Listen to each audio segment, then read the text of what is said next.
Gaano ng bed namin. Oh. Nag-hotel nga kami pa pinagtatrabaho. Paabot nga ako ng Correct. Paabot nga ako ng gabi. My God. Houses. Ay, ayaw ko na ng ganito. Sa susunod wala. Talaga mag-pay attention na talaga ako pag nag-book ng hotel. Wala man lang kaming TV. My God, excited. Or, Ako talaga excited. Ito mga bed, oh. May mga kasama pa kami dito. Ate, Yan. buti na nga lang, dadating ko pa naman sana yung pan-TikTok natin. Yan. Hi, my God. Dito kami nag-hotel.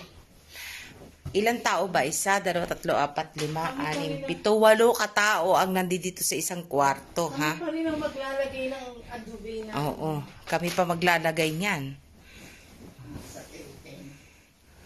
My God. Ito ang aming salamin. Ito cabinet sa kabila. Yan sa kanila yan. Ito yung sa amin dito. Sorry, Ayan, hindi namin alam. Kaya nga. Ayan. Experience. Charge to experience. Magkano ba mga sahod yun dyan? Per ora? Oras? Kung lang na ganito, nagdagdag na lang sana ako ng magkano. Nandun na sana tayo sa magandang hotel. Ay. Oh my God. Okay na rin to. Experience na rin natin to. Kaya nga, pagpunta natin sa Interlaken, hindi na talaga. Oo.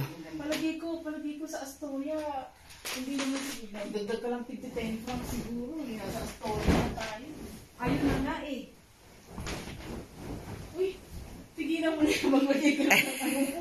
Hindi para ano. Madali na lang naman yung akin. Seryoso. Pinamisi. Akala ko talaga yan lang yung kumot natin. Inisip ko, paano kaya makakatulog ito sa lamig na naman? Naku, Yan. Kate, mamaya ka na. Sino yan?